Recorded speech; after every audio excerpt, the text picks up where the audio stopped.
Welcome back, everybody. Spot On Jaguars, brought to you by Teal Reign in King's Barbecue. On today's show, we will be getting rid of the victory scar as the Jaguars just put the finishing touches on an epic meltdown. We'll be talking about that meltdown, the loss to the hated rival Tennessee Titans, a look ahead to the offseason, and heads are already rolling. We're going to talk about some personnel moves in the latest firings. If you like Jaguars football and all things Duval, hit the like and subscribe button, mash the notification bell, and let's get started. Okay, everybody, we're back. Spot On Jaguars. It's Eric along with Jeff and Ben coming at you from the Spot On studio. This is going to serve as the postseason wrap-up show as the Jaguars are not invited to the postseason tournament in the NFL after the epic collapse. We'll be talking about that today and a little bit more. So let's just get started. And we got to talk about first off Trevor Lawrence. Once again, we're going to start off with Trev. As he goes, the Jaguars go, and he wasn't going. It was plain to see for me what it looked like was injuries had caught up to him. He was debilitated. He could not deliver the football accurately or even at all sometimes. Wasn't looking good. And the big question going into the game was, should they start Trevor? Should they start CJ? What's it going to be? Who gives them the best chance to win? I guess we got our answer as Trevor. The accuracy was off. The decision-making looked to be like a tick slow. Wasn't connecting with the guys. That's what I saw. Yep. Tell me what you saw. What'd you think? I'm going to hand that off to Ben because I want Ben to go first, and I'm going to feed off of him. Oh, so you got something to say? Yeah. All right. Yeah. No, I mean, I disagree a little bit. The thing is Trevor, I think he was affected by the injury, and I think most people that have watched the tape and everything. I mean, I think Baselli and Loggeman were saying, yeah, you could see him do X and Y and whatever, and it was obvious that the injury was impacting him. Before the first real interception, not the one that bounced off of Ingram's hands, but his actual interception where he threw he overthrew Zay. Trevor looked good. And then it was after that interception, and there was that one drive where, I mean, he couldn't hit the broadside of a barn. I mean, I think it was Ingram actually was coming across the middle, and he threw it in the dirt. And so I don't know if the pain, because that's what they said, it was a pain tolerance thing. He didn't play well after that. But it was just so weird to me because I do think he was playing well prior to that, Right. But I mean, that's to the numbers. Just get them out of the way. 29 for 43, 280 yards passing with 2 touchdowns, 2 interceptions, quarterback rating of 81.5 pedestrian, QBR 41.9 pedestrian, average quarterback numbers. Couldn't do much. And to list the injuries, still we felt like the knee had been bothering him still, going back all the way to the New Orleans game. This week there were reports that he couldn't lift his arm up to shoulder level, and I feel like the range of motion wasn't there, and he was not at a complete vertical level. He was trying to throw sidearm or get his arm in a different slot or a different delivery angle. And the concussion going back, what was that, 2 weeks now? So he had a litany of ailments, and it seemed to all catch up at the same time. He was like a walking Band-Aid. It wasn't looking good. And I felt like the accuracy wasn't there. We texted each other during the game. He wasn't planting his foot. And I said at halftime, hey, I think I might put CJ in the game. Yeah. So that was when the game was a lot closer. It kind of got away towards the end. Jeff? My thing is, I can't remember. The only game I could think of where Trevor never turned the ball over was the Carolina game. Oh, wait. He didn't start that game. Right. My bad. But, I will put a lot of pressure on the coaching staff. And I mean, I don't know what went on in the locker room. It could have been Trevor begging to play because he's that competitive. But when you haven't really practiced, and then you kind of show up, Wednesday, and you do a limited. This is a massive game to go into the playoffs, and you just had CJ who managed the game very well, very well, and we're better than the Titans on paper. We're better than the Titans. Absolutely. I mean, that's not in question. We're better than the Titans. Right. Okay, they're in rebuild now. Put CJ in. Let CJ manage the game. If it starts failing, then put in your starting quarterback. I mean, Trevor, typically a leader who is hurt will bow out and go, you know what, I'm not fit to play. Right. I get that. I don't know if that's typical. I think a lot of leaders are going to try to push through. Yeah, well, you're talking about 8, 9, 10-year vets that can actually go out there because they know the system so well or have been in the league so long, they can actually go out and perform. You're talking about a three-year, I wouldn't even say vet, 3-year person that has been injured so much. Like, let him get healthy. Now, is that a Trevor begging, or is that a coach being loyal like he is to Press Taylor to put him in and go, this is my guy? Well, that's what I was let him put in. That's where I was going with this. Let me ask you this. So let me ask you another question. So if we see a backup quarterback playing, or a limited quarterback playing, or even a starter who's not very good, there's some of those around the league, we see the play calling, the coaches, the offense going to try to do some favors for the quarterback, get the running game going, get some play action going. We could not get the running game going versus the Titans, who were minus Jeffrey Simmons, their big run stopper. We couldn't get the running game going. ETN, 16 carries, 57 yards, 3.6 yards per carry. Not much going on the ground. It didn't seem like they were doing him any favors with the play calling.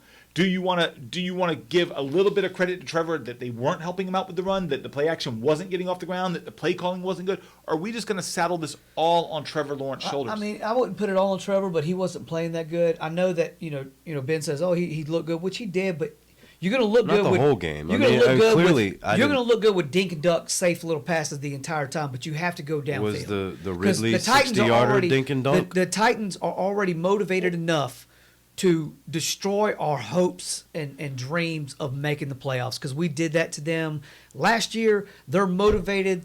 They're going to be in Cancun after that game, sipping on Mai Tais, and they're sipping them better right now. Ben just said, was the 60-yarder to Calvin Ridley good enough? Well, what about the end of the game? Well, what about that's literally what I'm saying, and I'm not. I guess I'm not disagreeing with you, but I'm not saying Trevor played well. I said he played well at the start of the game. A blind squirrel finds a nut every now and then in a field. Listen, so but is it not possible that someone with an injury, the injury gets worse the longer you play a football game? So is it a coaching decision? Well, no. I mean, I would say that you want to go with your best progressively option. During the game. He got worse. Right. Okay. And on top of it, I mean, the defense didn't do him any favors. We'll talk about that more. But I'm just saying that Trevor, he came out playing well, and I think his career high is versus the Titans. He plays well against the Titans.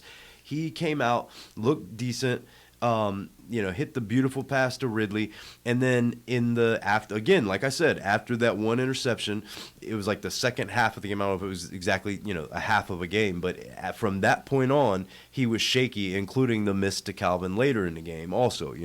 But yeah, I mean, bottom line, it wasn't good enough, and he needs to play better. We talk about it though too with the injuries. It's not just how the actual injury debilitates you, but and really this is the whole season.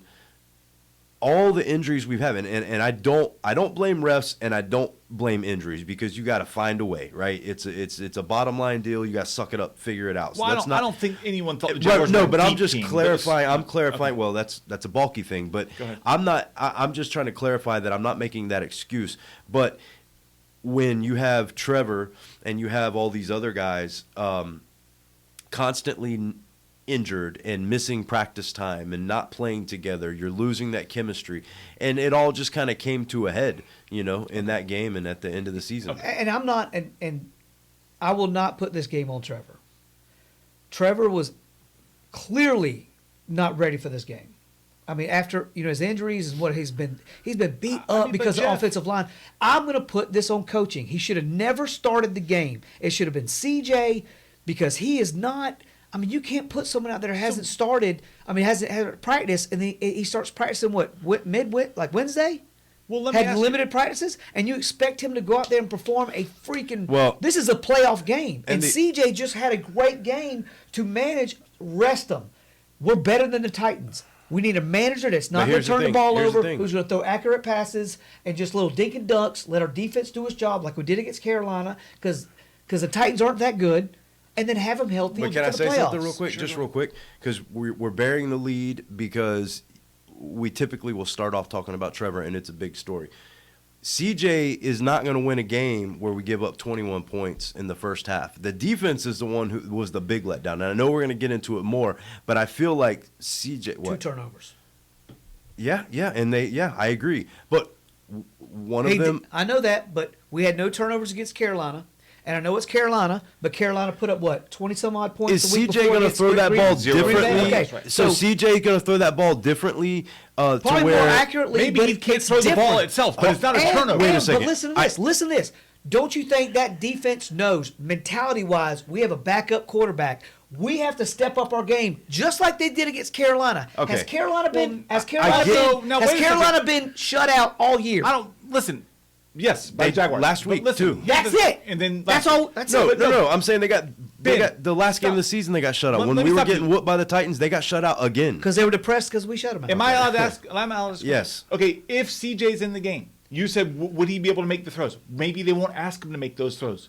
Maybe, and also maybe. I get that. Okay, and then if they don't ask me, those turnovers don't come from that. Okay. And then maybe they don't go forward on the fourth downs that they tried. There's a blindly million. go There's for a it. million You variables. would have called right? the game differently if you had a backup quarterback. I in agree there. with that. More And- carefully. Right, and not if the cocky. Jaguars are just built better than the Tennessee Titans, you could play a CJ and you can get away with that. But hold on a second. Exactly. What were they looking at Thank this you. week? What were they Listen, looking at I this week in understand- practice where they thought Trevor was a better I option? understand calling a more conservative game plan.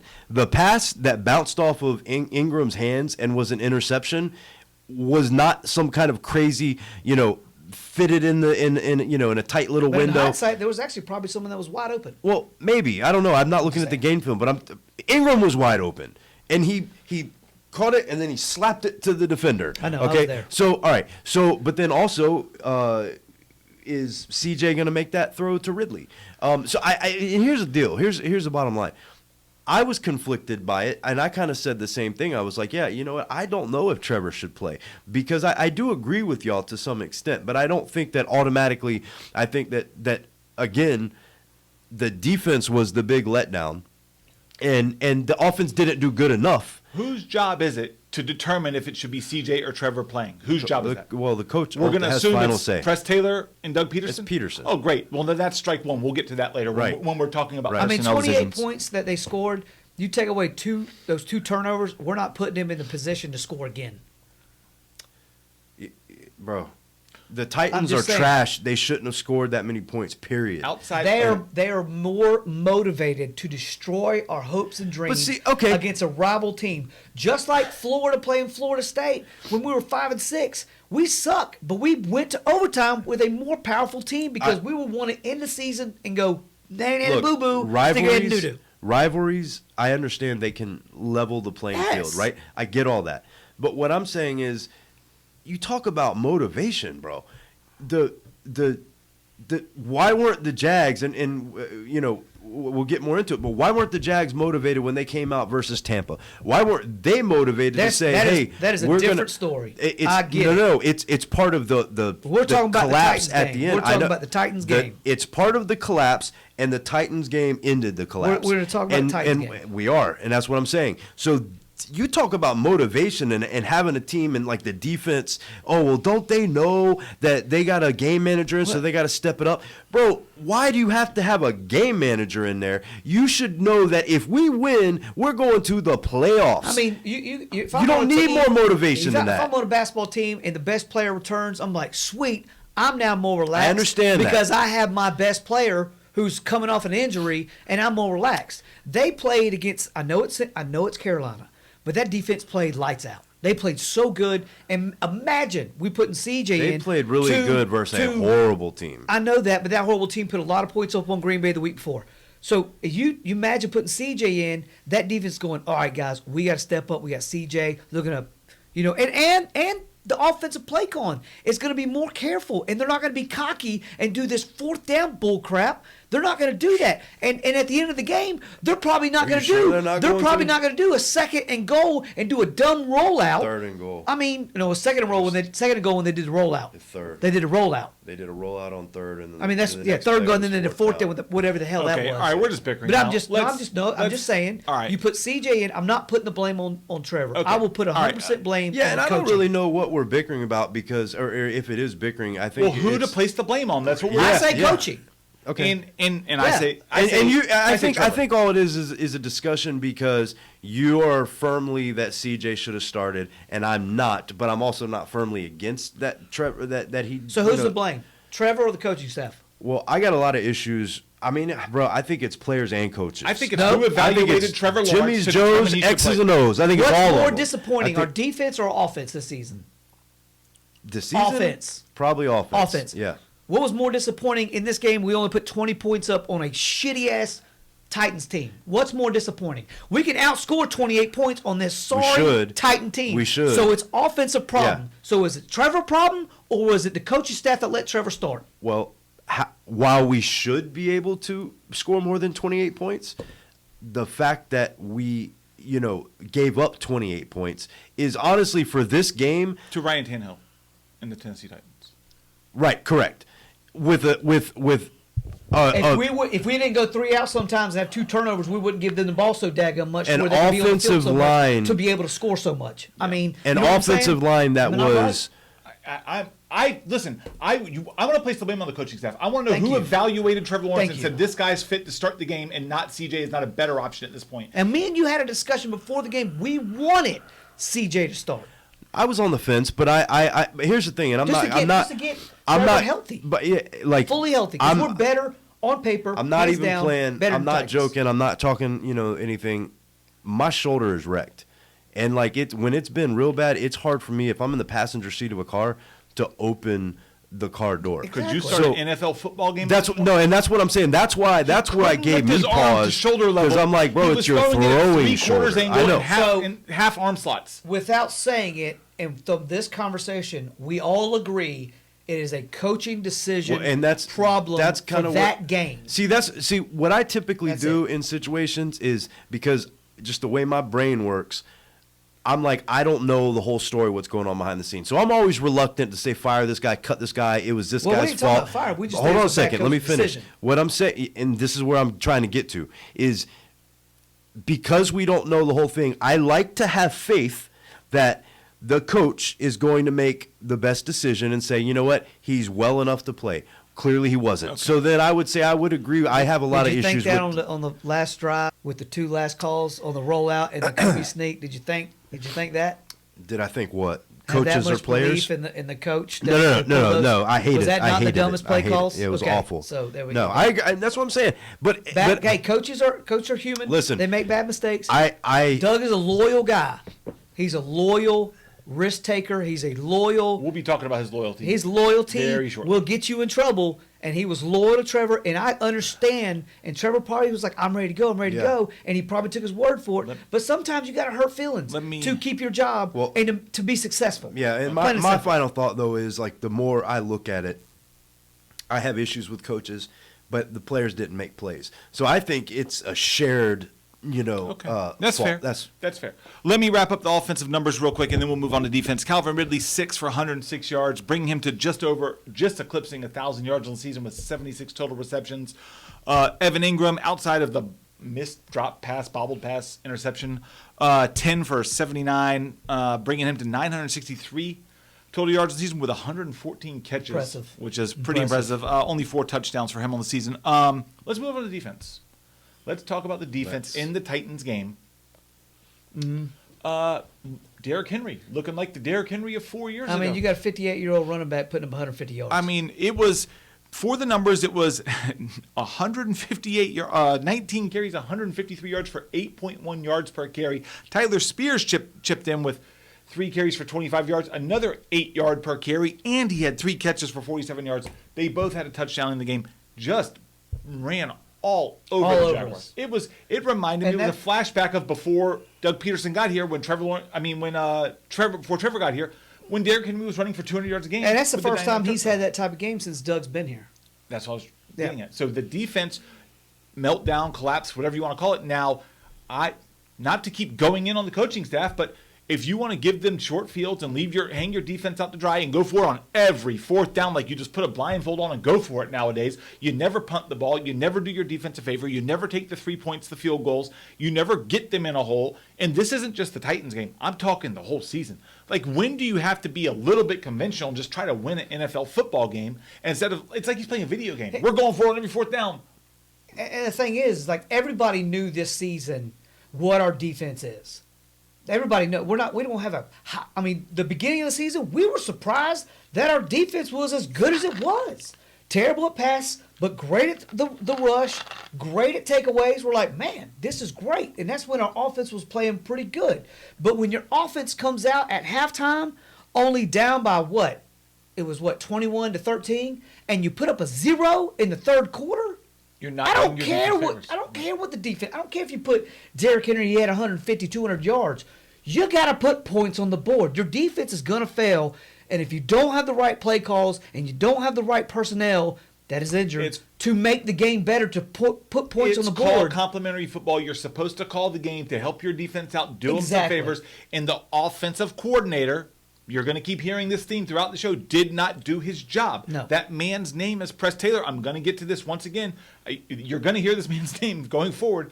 They did not do the defense any favors whatsoever. They didn't bail him out. They wouldn't give him a long field. They wouldn't punt. I mean, it's becoming a trend. It's becoming hard to watch. Yeah, I mean, when you put a 0 on the third quarter at a halftime, when you know you're down, you know what you need to do, and you know what is at stake, and you put a 0 on the board in the third quarter, you're putting your defense right back on the field constantly. They're tired. Derrick Henry, even though he's 59 years old, he's a big boy. He's going to run. Let me say this, and I'll let Ben get in there. This is against the Titans. This isn't against one of the elite defensive units. This isn't the Browns. This isn't the 49ers. This is not the Ravens. This is the Titans minus Jeffrey Simmons, their best player. Ben, get in there. Talk about the defense. So talk about the defense. I need a drink first. You know what? What's up? I'm good, bro. So the defense. I mean, it was just a major disappointment, and the Jaguars got me sick. Like, I'm literally sick. Under the weather over here. I'm sick as a dog, and I blame it completely on the Jaguars. And by the way, that's why we've been a little slow with some of the content and the videos, because Jeff got sick, and I'm sick currently, and he's still a little bit sick. Eric has always been sick in the head. So everybody knows it's a sad, sad place. So I'll try to edit out any sniffing or anything. But yeah. No, he's not a cokehead. Thanks for clearing that up. Well, I had to. But the defense was just abysmal. It was abysmal, and it was just another game in this streak where they didn't show up, and they forgot how to tackle, and they forgot how to stop the run. And it's offensive line and defensive line. At the start of the season, I know I was screaming it, and I know we all talked about it. We wanted the offensive line and the defensive line bolstered. And they did get Ezra Cleveland, and he played well when healthy. We needed Calais. And some of these other, and you saw other teams that are in the playoffs make moves to bring guys in that may not necessarily be starters, but their depth on the, depth at pass rushing, etc. But shout out Trayvon and Josh Allen. Trayvon ended up having a really good year. They both had really good years. Well, of course. I mean, Josh Allen's Pro Bowl and just stud. But Trayvon, because he's taking heat and is he going to be this and that? He's a growing stud. He's growing into being a stud. Double-digit sacks. Got 10 sacks in the season. Yep. And so that's encouraging. The interior of the defensive line, whether it be injuries or whatever, didn't do well enough. Well, now wait a second. Up until the Jaguars played the Ravens, we were praising the run defense. Teams were not able to run the football on the Jaguars. What changed? I feel like it was before the Ravens. Going back to the first game. It's right at the 49ers game. It was the 49ers game, then Cincinnati. The Cincinnati one was the first one where we know the Niners are good, but the Cincinnati game, we came out they had a backup quarterback, and we were getting run on. The quarterback was picking us apart. That was the first one. Like, it was kind of like, what's going on here? And then the Ravens game, even though late in the game, that was back to the offense again, because what was it, 10-0 in the right? But when you can't stop the run, you can't get your defense off the field. And then they get tired, and it's complementary football. I understand. About that. I understand. Or if you just. Yeah, just what he said. I'm sorry. I was like, yeah. I get that. But what I'm scored, saying is 7 against the Ravens. Okay. My point is, in the Ravens game, the offense didn't do their part either. But the defense, I'm giving them a pass that game because they were in the game. The defense was doing a decent job, although it did kind of at the end the floodgates kind of opened up. But the defense. was just disappointing in the second half in that Titans game. You know, you come out, and honestly, I felt the same way. That to me, that Bucks game was a real gut punch because we had at the time it was like, hey, yep, let's get this win, you know. And I think going into that game, was that the game that the Colts and the Texans both had lost right before Correct. we played? Yeah, because it was at 4, and Mayfield came out and was zip, zip, zip, doing whatever he wanted. Defense didn't show up again. They were flat. I've never disagreed with you more in my entire life. Then what? Then you're so saying the defense is so abysmal, which we already know this defense is a bend don't break. And you're talking about the Bucks game. We scored 12 points against the Bucks game. We left a defense that is a bend don't break defense on the field the entire time. Bro, they're gonna give up 30 points. What happened the first drive? It doesn't what happened matter. the first drive? They go out there and punch them in the mouth with a great offense. Hold on a second. So I agree. I'm a reference the Gators because they played Ohio State, which was very, very powerful. When Ted Ginn ran the ball back for off the kickoff, and what the offense do? Come right back and punch them in the mouth. Cool. And our That's offense cool. doesn't do it. Correct. Which leaves a very mediocre but very kind of good defense out. Our offense was abysmal. Our offense was abysmal. And it made our defense look even more terrible because on the 5-game win streak, our defense had so many takeaways, so many stops. They were on top of the world. But then the 49ers game came. And then it started going, it trickled down. And then it goes, our offense didn't show. We had inconsistency. We had interceptions, turnovers. What? Trevor had 18 fumbles and 16 interceptions? That's fine. Okay, That's fine. Let's leave a defense that is not a superpowered defense on the field the most and expect them to do something that they're not capable of doing. Wait a second. Hold on a second. Hold on. Yeah. Okay. Just saying. They weren't abysmal. David Caldwell, whatever his name is, Caldwell should never been fired. Press Taylor should have been fired. Sorry. Would you say that... Wait. I'm going to freaking talk because he interrupted me. I know, because I couldn't agree with you. Because they're not abysmal. I wouldn't say they're abysmal. They played abysmal. And you can't tell me that the offense... Who played more abysmal, offense or defense? Can I finish? No. Answer that question. I'll answer that question. The offense isn't a smash-mouth offense. The offense is a finesse offense. Don't doubt. I'm not saying that the defense didn't play poorly the whole season. And I'm not saying that the offense, not producing and going for it on 4th down and giving the other team's offense a short field doesn't impact the defense. It does. I agree with that. However, with the Bucks game, and the reason I highlight that game, again, 49ers, we knew that was going to be a problem. Yeah, we only scored 3, but go ahead. Okay, Jeff. I'm just saying. How did we do versus Cincinnati scoring the ball? 34-31, we actually did pretty good. It was back and forth, and the defense didn't do anything. Okay, and then in the Bucks game, hold on a second. Trevor got hurt, so let's put it that way. At the end of the game, okay, the whole game, the offense was doing their part. In the Bucks game, who got the ball first? I'll answer. It was the Bucks. They went down, they scored. Then the offense came on, didn't do anything, granted. Then the Bucks got the ball again. They went down and they scored.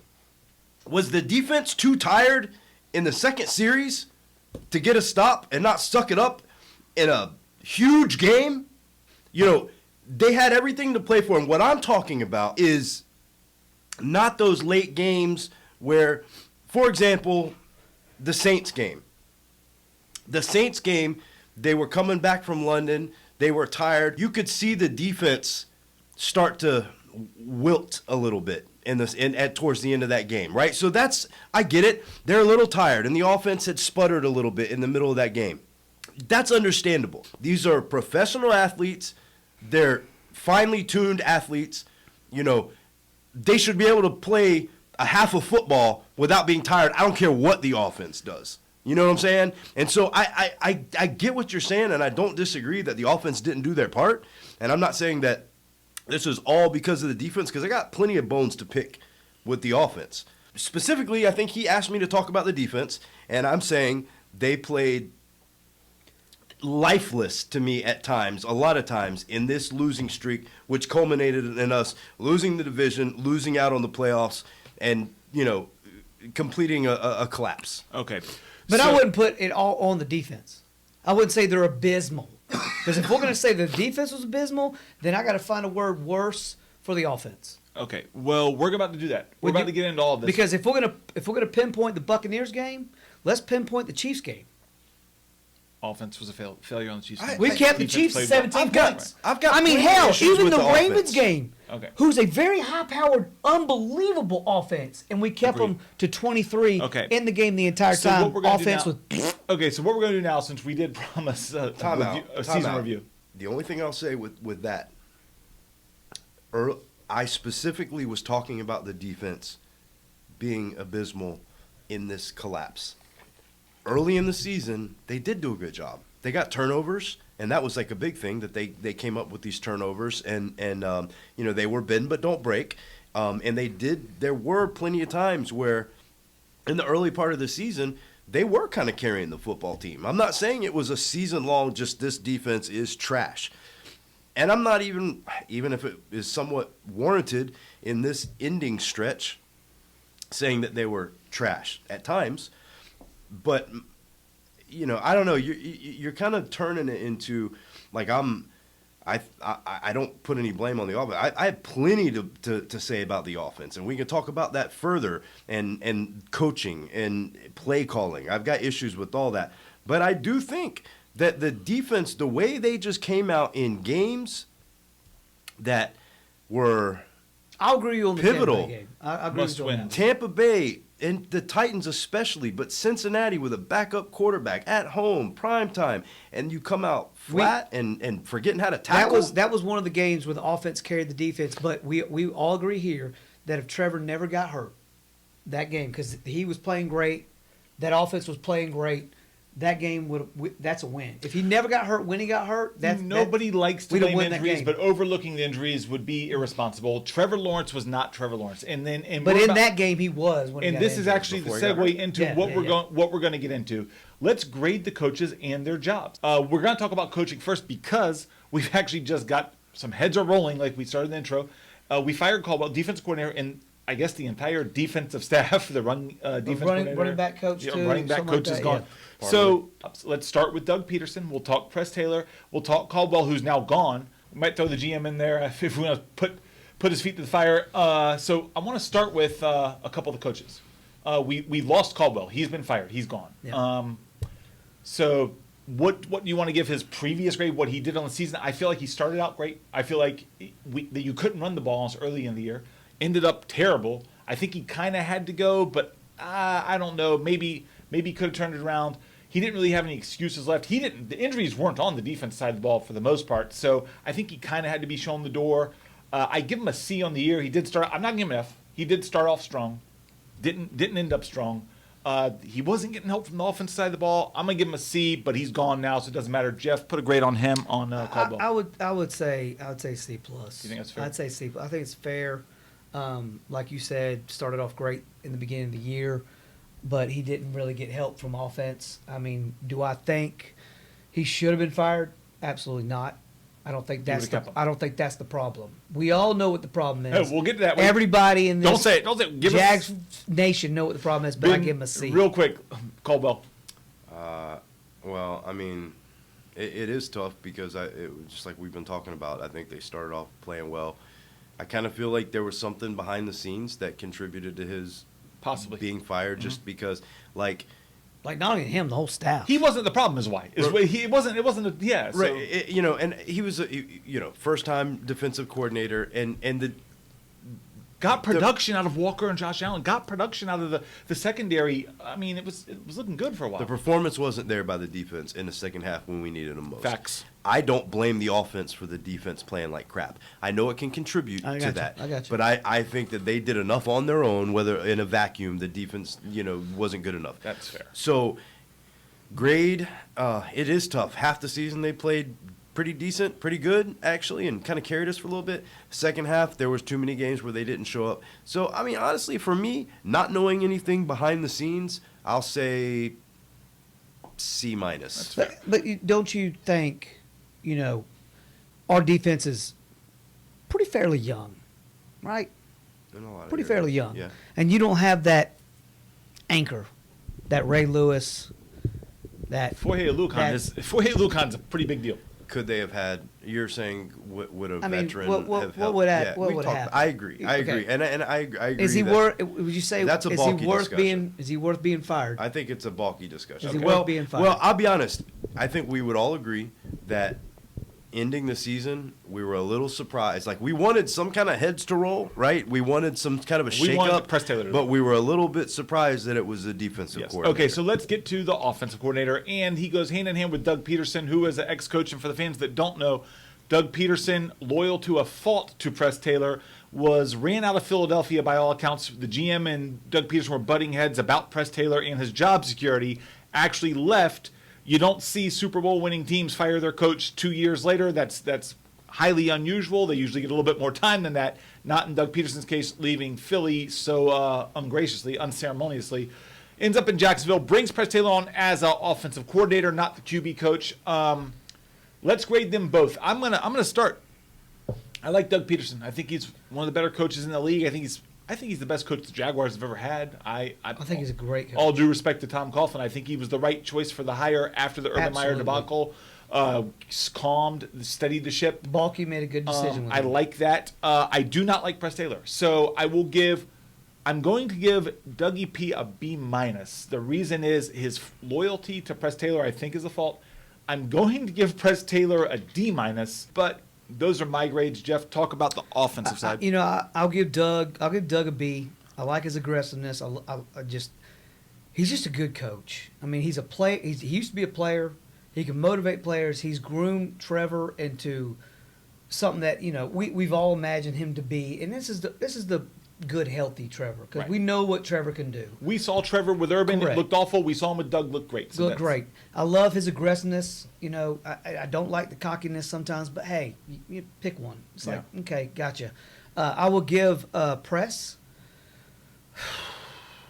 a get the F out of town. Okay, grade. I like it. You like, yeah. So I don't like him. I don't like him at all. And I get Doug's loyalty. I'm all about loyalty, and I love loyalty. But there's sometimes you just got to let go of the rope that's hurting your hand. You know what I mean? So. All right, Ben, get in there. All right. Here's my thing. And I'll come up with a grade for both of them. But this is my thought, because to me that I'm trying to unpeel all this.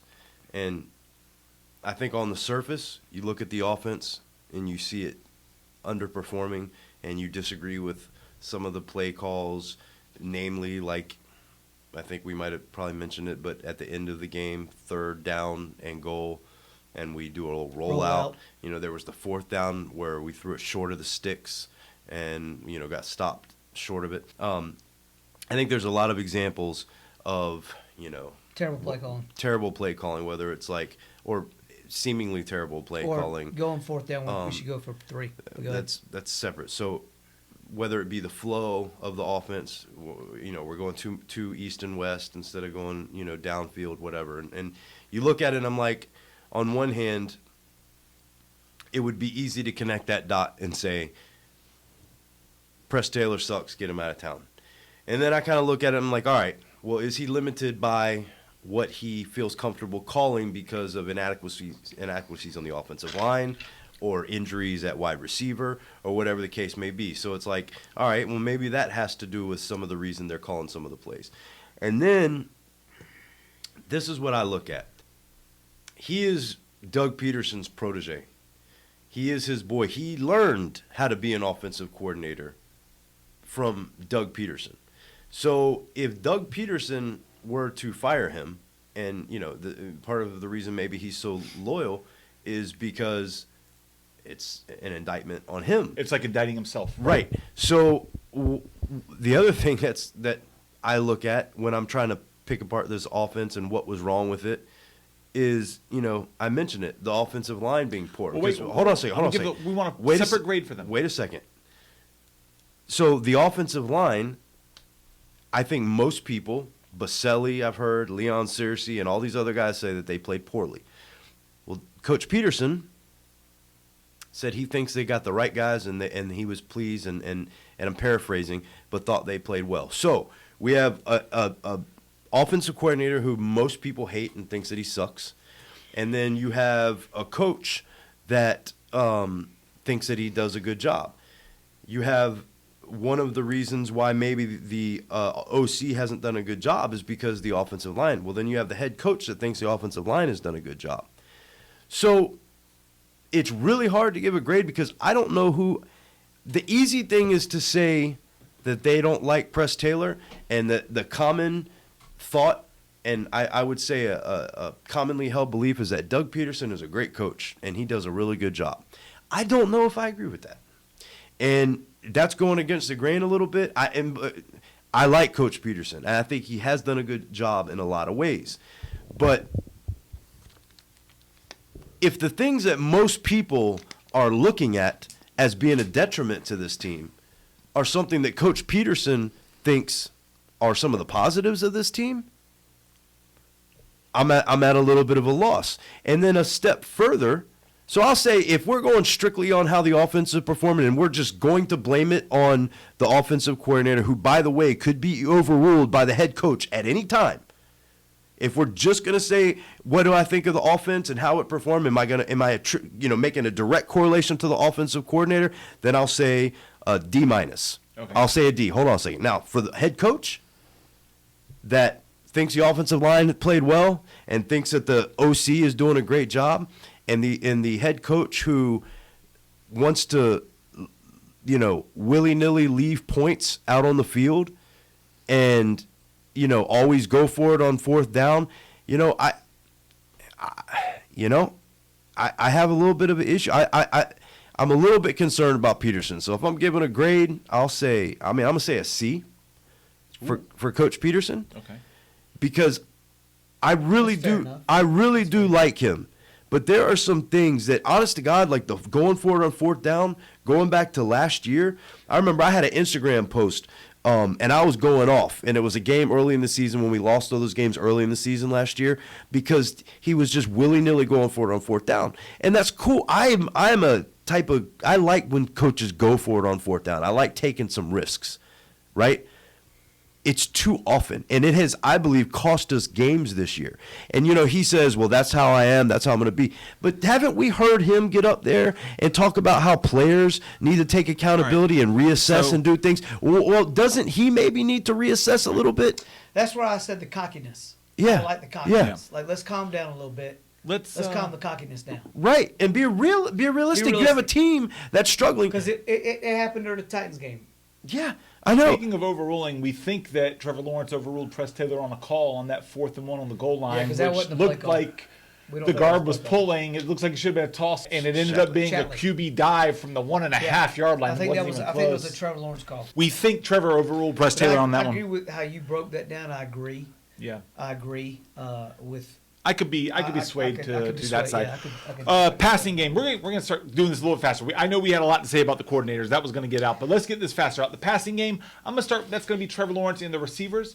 I'm gonna do it like this. I'm gonna say it's incomplete, and the reason being, I think Trevor Lawrence is injured. We saw the highs, we saw the lows, and then we saw a banged up version of Trevor Lawrence to where we don't know what we're looking at. Let me just tell you this: if you would tell me, as a Jacksonville Jaguar fan, hey, Jeff, what do you think the season's going to be with a 4,000-yard passing quarterback, right, 1,000-yard rushing running back, a 1,000-yard receiving receiver, a 100-yard reception tight end, and 2 defensive players equaling sacks. 27 sacks? Did Trevor get 4,000? Yes. Oh, wow. 4,000, 16 yards, 21 touchdowns, and 14 picks. If you would have said all those stats, we're a playoff team. We're a playoff team. Right. Absolutely. Not 9-8. Not 9-8. Absolutely. So I'm just this season is just, and I will put this. I know after 2017 that was a very disappointing season, very, because we thought after the AFC championship. Talking about 2018. That's what after 2017. After 2017, yeah, so 2018. This one is the most epic meltdown, most heartbreaking season as a fan I have ever been a part of the Jacksonville Jaguars history. It just feels like they punched us in the stomach. It is so. It started off, but then we went and we got it, and we're like, oh my gosh, great, oh shiny, Beating everything's Buffalo, good. beating we're Atlanta. 8-3, yeah, we play, and all of a sudden it's like, okay, but we have a chance against a mediocre. Oh, we might be still. Nope. I've never been more upset in my entire life over the Jacksonville Jaguars. For me, I think. But wait, the question was, I need a a letter grade on the passing game from you. I have to have a quick rebuttal to give the passing grade because remember we're speeding this up. I know. Go ahead. But okay, so passing grade. I'm gonna give it. Even though we have a 4,000-yard passing quarterback and a 1,000-yard receiver and a 114 catch tight end, I'm gonna give it a C- because they were never on the same page. Okay, real quick. There were more targets than receptions, like by far. Real quick, ahead, Ben. real quick. 1999 was very upsetting as far as being. Okay, 1999. The thing about this season is, it's not like I still am having trouble making sense of what the hell happened, because it's like I look at it and it's Meltdown. like, yeah, Collapse. but we've been sitting here rambling and going off because it's like implosion. Is it we're talking about the Titan. We don't know what it is. But I don't either. That's what I'm saying. It's like was it did injuries, offensive coordinator, offensive line, quarterback, head coach, defense, defensive coordinator. But hold on a second. All these things that we're questioning, like literally look at it. O-line, running game, defense, Can I get a letter grade? all that stuff had us rolling in the first part of the season. I'm going to say this. I'm going to look at it as a beautiful highlight because we came in this season cocky as hell. We came in with what we had signed and what we came off from last year. Fans were cocky. This team was cocky. This could be a blessing in disguise. That's what Trevor said. Of a crumbling of a season to where this whole team, you can re-sign the entire team and they're going to sulk on this discipline because they were 8-3, 8-3, 98% making a playoff, and they're young. We're young. This didn't happen to 9, 10, 11-year vets. They can just take this and chew on it and come back and go, we are going to F everything up. And they're going to probably be on point. Everybody's going to come back healthy. Everyone's going to be in tune. We put in some new players, and it really could be a blessing in disguise. I'm just saying. Well, no, I kind of agree with you. I don't know about blessing in disguise because I would have been okay with us losing in the first round. But at the same time, like Trevor said something that maybe whatever we went through, he and paraphrasing, and he said it a little bit differently, but I think he was saying that it was basically whatever they went through this year will help them grow to get them to where they want to be. And give him a grade because he's eating it. I know he's about to explode. We were speeding through this one. My grade for the passing game. Let me go through these stats again real quick. Game 1. So my grade for the passing game, I'll say C. But you know what? To me, I think that's a little bit how you phrased it when you were giving your grade is an indictment on the offense. Not being on the same page. And play calling potentially and all that, because you're putting up these numbers, but it's about the flow, right? And it's like you can put up these numbers that you've put up. But we're not trying now to break it down. turnovers. No, but I'm just saying that to me, I'd say it's turnovers, but then the second part to it, why we were putting up these numbers, and we still didn't have the production that we wanted.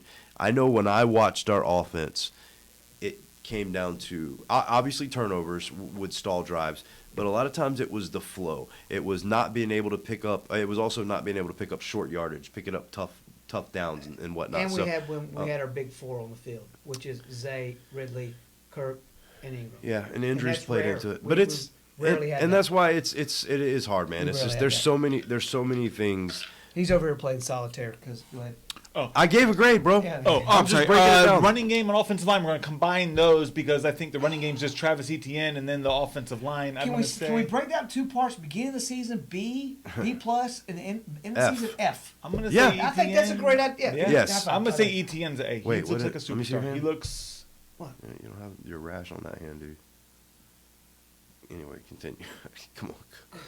Do you have a hand sanitizer? I hate him. I mean, I hope to Jesus. Talk about the running game. Etienne, 1,000-yard game. It's 1,000-yard season, 11 touchdowns. 3.8 yards per carry, emerging superstar.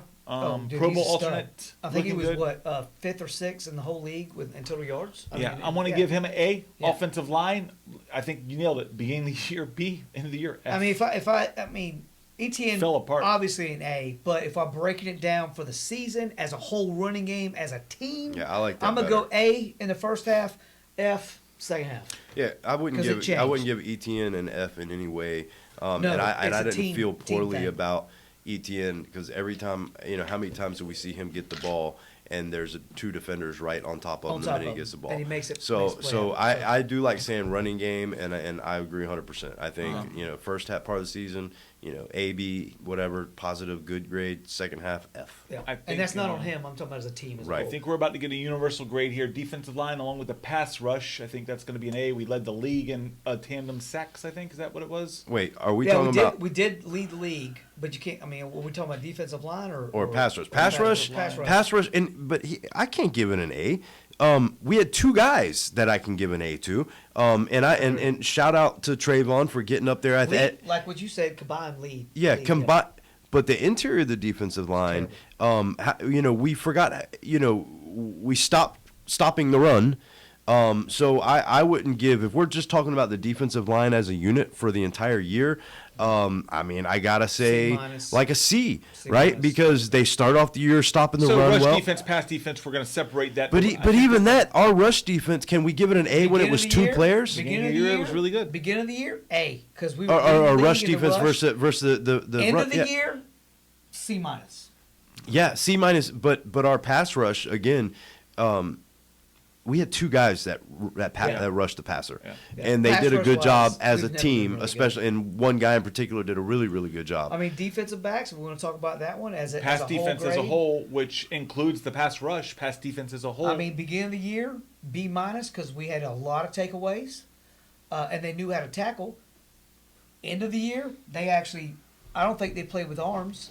They couldn't tackle. They couldn't tackle with a flip. Yeah, unless the players lined themselves up with grease. It was ridiculous. And so that's I'm going to more- give them an F. and that's more the thing- Second half of the season. I see the second half was just an F on every unit. It was just, every unit. They all Yeah, how built. does that happen though? And I know there's injuries, and that's what, again, it's the part that it's just so maddening because it's like things that they did really well in the first half, things that you wouldn't think just go away. Tackling, by the way, if you know how to tackle through the first 5-6 games and They you're doing were a good running job, around like how do you this. not tackle in the That's what second they're half doing. of the season? They were like, I got Yep. you. What, It's like, it ain't now two-hand touch. Let's talk about something near and dear to Wait Jeff's a heart. minute. Special teams. Special teams. Special teams. Give us your special teams. Okay, I'm not I'm going to gonna- answer. I'm not going to give a grade. Jeff, this is all you. Special teams. Take it away. Besides McManus on those two games, besides that, let's not count those. Mm-hmm. I'm going to give special teams with Agnew an A. Punter. The punter A plus. Logan Cook A The plus. kicker was an A. I think he did good. He had two games that it was absolutely horrendous, but people make mistakes. But as special teams as a whole unit, along with our long snapper, Yeah. A. Hold on a second. A. How do you do all pro long All snapper? pro. Jeff, I defer to you when it comes to the special teams Yeah. on the Jaguars. You're It's my an guy. important You're my part. guy. I It's an defer. important I part. defer to you, dog. Here we go. I mean, Logan Cook. Oh, thanks. Logan Cook was a very pivotal part of this team because when offense didn't show up, our Logan Cook would put that defense back in. I actually do like the special teams. You talked me into it as the season progressed. It's special teams look pivotal. good. It's pivotal. All right. I don't get a grade for Yeah, special I teams. said we're gonna let Jeff do that when I was on. No. I actually agree. I don't care. I mean, I say I don't care. I know they are important. My only 2 cents that I wanted to add was the fact that he, put our lone All-Pro as like a throwaway in his accolades. Well, that he let was me getting, just I say- said including our long snapper. at the very end after you All right. named everybody because else. I forgot about him. So I just want everyone to know that when we do the pre-show, when we're talking, Jeff is constantly reminding us about the special teams, giving us special team stats, grading the special Logan teams Cook's the players. Loves Logan Cook. I mean, so we do get the special Can you teams. imagine your offense being terrible and having a terrible punter? No, Logan Cook's really good. I mean, all we have right. punters And that let's average do it. 40 yards. This dude's averaging 49 to 50. We talked about whether we want to do it or not. Let's do it. Let's talk about Balky.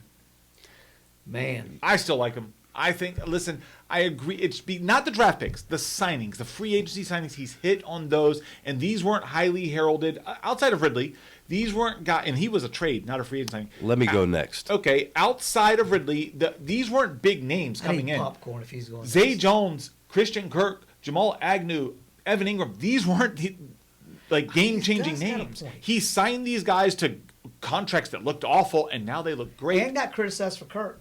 Got criticized. Now they're starting to look pretty good. The signings were great. The draft picks, I think you have to wait 3 or 4 years to see what you feel about the draft picks. Ben, you said you're going next. Tell me about I'm giving Balky a B. Ben, you're up. All right. Let's go. No. Here's the thing. I'm not part of the clown movement. I was never like just hating Balky, right? But I don't think he's been good enough. And so I think he has made some good signings. And I do think there are some draft picks in there that are some good picks. Anton Harrison this year. And I understand also that sometimes draft picks take a couple years to develop. But I can also look around the league and see other guys that not just first rounders, but second rounders, third rounders, that are contributing immediately. Now, you talk about waiting for guys to develop in 3 years. You have a window that's sometimes less than that. A couple, 3 years when you have a good team, a playoff team, when you can make a push to win a Super Bowl. So you don't have time to develop. So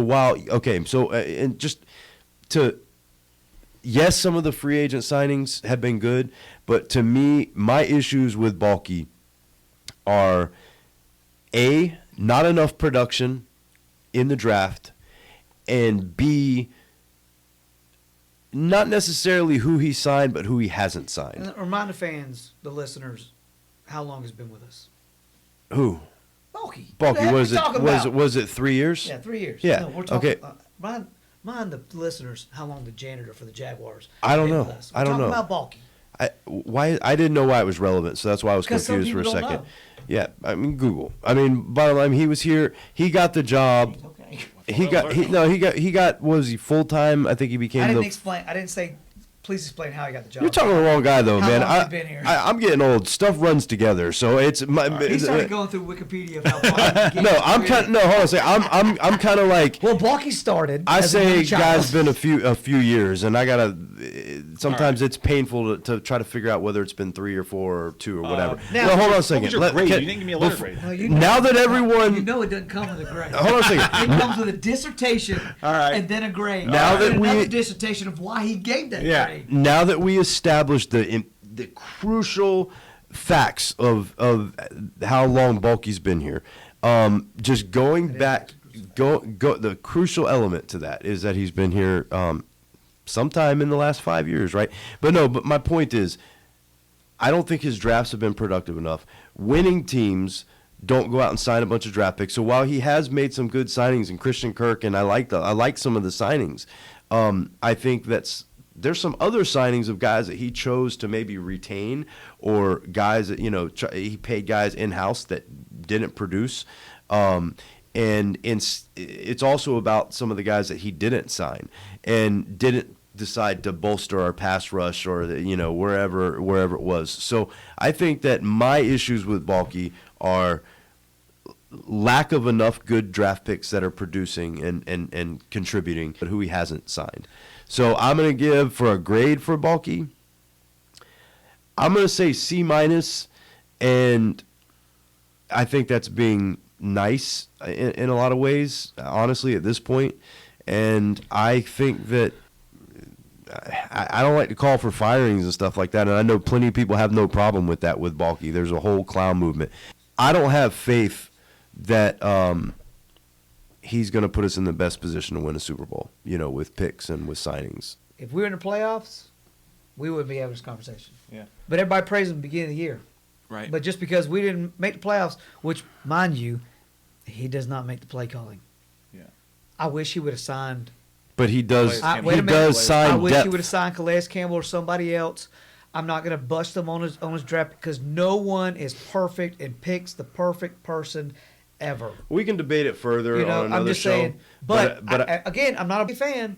But if we're in the playoffs, right, we ain't having this conversation. Well, give me a letter grade, saying. Jeff. What was it? I'm not gonna crush him. I'm not a big fan. I'm gonna say C plus. You know, he should have done some. That's fair. You know, it's if he would have just made a little effort to even get Jadeveon Clowney, who had 9.5 sacks this year, or Calais Campbell, which would have been a great. There was a number of guys. Leader. That was the two we mostly talked about. Well, no, there was a guy that went and names, but the guy that went to the 49ers. Remember, we were wanting him. The two we most talked about. Chase Young, the guy that went to the veteran that went to Buffalo. On this show. I know Chase Young was a big topic. I mean, it is what it is. Calais Campbell, who's that leader, that he would motivate, and it's like if we'd have got him, if we'd have put a little effort, that'd have been great. It would have been fantastic. I'm sure the fans would have still been upset if we didn't make the playoffs and call for his head, which honestly, in the poll that happened, he was third on the list, which was shocking. Balky? Yeah. All right. So that'll do it for the grades. So moving right along. So let's get to some business. The season-long Pick'em Challenge. We had one game last week. It was the Houston-Indianapolis game. You missed that one. Ben and I both got it. That leaves the year-long standings. Eric with 30 wins. Ben with 29. Jeff with 22. Yeah, that's a victory, boys. Yeah. And speaking of victories, we played a fantasy football playoffs, and it's mic drop time. I won it in the finals versus. I was 9-5. He was 6-7, and he won. Took Jeff out for the finals. That's a dub. We got the trophy. We brought it home. Fantasy football playoffs. So if you're not first, you're last. We'll have to come up with some kind of a trophy for you to get for we'll have to come up with something. First. All right. That's gonna do it for the season wrap up. Yep. So for now. Yeah, we'll be back in the off season. Do we know what our scheduling program is going to look like? Just look for the drops. Same thing. I mean, at some point, once a week, we'll be on having shows talking about something. So we'll definitely be talking about who we need for defense coordinator. What would be a great defense coordinator? Who we need for offensive coordinator? But no, keep a lookout for the drops. They're still going to be weekly. We actually have some good content coming for you. A couple surprises, a couple interviews, and we're going to be doing a tour of the studio. Some new stuff Ben's got planned, so keep a lookout for that. And we'll see you when we see you. Until next time, it's Eric, Jeff, and Ben. We're out of here. We're sad. All right, and we should have discussed what kind of blackmail Press Taylor has on Doug Peterson. That's what we should on for the show. Yep.